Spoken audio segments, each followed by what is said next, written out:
Project Orion by Commando 293. Read by the Adri. Chapter 1. The summer breeze blew through the streets as Ruby walked along with a soda in hand. Today was meant to be a relaxing day for the students at school, and herself, Weiss, Blake, and Yang had decided to split up and go their separate ways as they intended to use the day to have fun. Yang was going to her usual haunts, while Blake was off to some bookstore, and Weiss was going for some dresses, leaving Ruby to look for comics, sip soda, and cruise the streets of the city.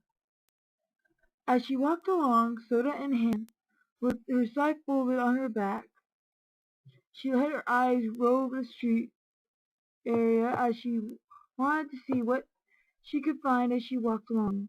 Birds on rooftops, people talking in cafes, pedestrians walking along. Nothing much of interest for her as she continued along. She was deciding to go to her normal comic book shop and look around what magazines and comics it may have when she saw some figures huddled in a nearby alleyway, talking to each other. She would have ignored them, but they looked a lot like the White Fang, and as she drew closer, she watched as one saw her and then waved his friend into the alleyway, out of sight. "Wonder what they are up to," she thought, as she took another sip of her soda as she began to approach the alleyway at a leisurely pace. But just as she reached the edges of the alleyway, she heard a gunshot, and as what few people around began to scatter, she got low as she took out in one hand her scythe, and as she slowly advanced towards the alleyway, she wondered what had gone wrong with these guys. But when she turned the corner, she did not expect the tall figure in a pure black cloak, with a gray scythe similar to her own, to be standing over the bodies of the White Fang members. She couldn't see what exactly they wore, since his back was to her, but as she looked the figure up and down, she had a feeling he was different from the other hunters and huntresses she had seen before. Skadoosh! She almost jumped at the sound, and as she watched the figure slowly turn their head towards her, she finally realized what had happened was that she had dropped her soda in pure shock at this figure, and she took up her scythe in both hands as she held it before her. "Who are you?" she asked as she loaded a sniper round in its chamber. The figure regarded her behind what looked like a mask, but before she could see anything else of the figure, the figure changed his sight into a large-barreled rifle and blasted away like she could with her sniper, and she lost sight of him as he soon was gone. Who was that guy? She thought. Blake walked from the bookstore with a newly purchased book when she saw the figure flying through the sky with a rifle she had never seen before. The figure soon disappeared from sight, and she soon lost most thought of him. Probably just another hunter going around.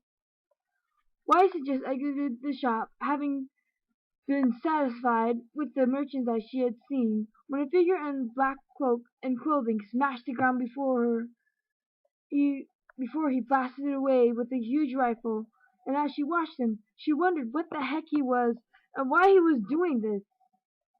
Yang was about to enter the store when she heard an explosion in the air above her, and she looked up just fast enough to see a figure, probably a hunter, blasting away on a rocket blast, and as she stopped to admire the weapon the figure held, she wondered if he was a hunter she hadn't noticed, or if he was a new one.